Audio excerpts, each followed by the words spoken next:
For anyone who doesn't know me, my name is Megan. I'm Anna's older sister. The first memory I have of Anna is actually in the bathtub. We were maybe 5 and 2.5 years old at the time.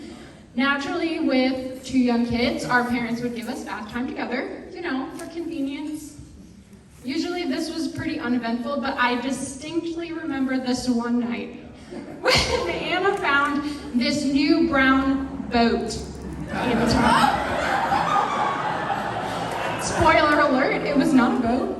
And bath time ended pretty abruptly that night. Growing up, we had plenty of adventures together. In kindergarten, Anna swallowed a quarter. And when it finally came out, we brought it into school for show and tell.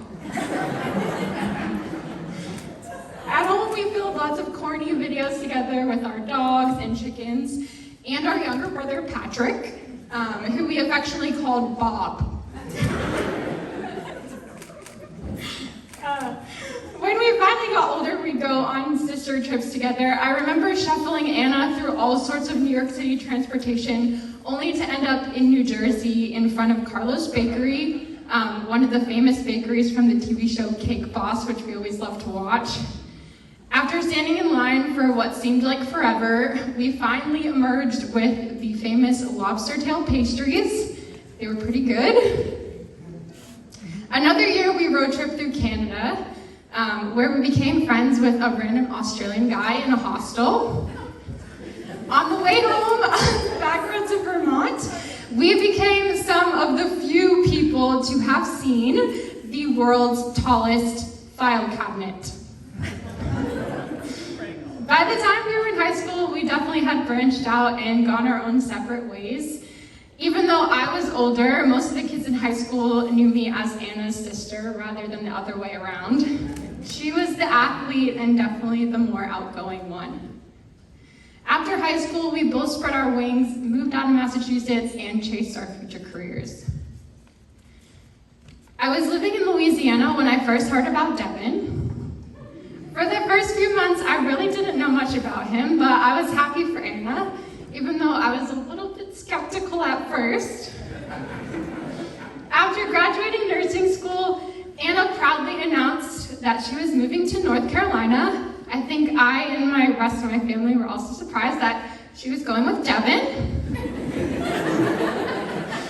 I remember visiting them in their tiny apartment in Winston-Salem, North Carolina, in a somewhat ghetto part of town in 2018. They had just adopted their first dog, Petey, and boy, was he a handful. The two of them were working their full-time jobs, and there was this insane dog jumping off the walls in their apartment. It was very chaotic. But at the same time, this is when I realized that if they can make it through this part in their relationship, they were probably meant to stay together. And they did. Not all long after that, they bought a house. Petey calmed himself down. Kona joined the family along with a flock of chickens, ducks, and turkeys. Visiting their house today is a welcome retreat to the countryside of North Carolina, and it's way less chaotic. Throughout it all, I've been able to watch their relationship grow.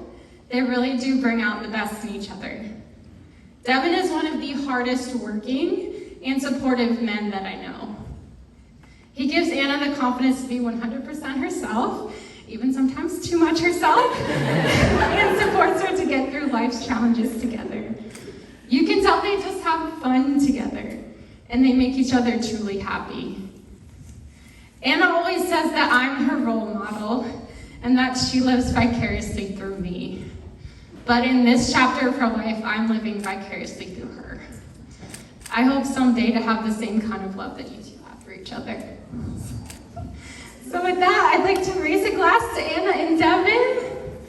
Anna, I love you. And Devin, welcome to the family. Cheers to many more years and memories with each other.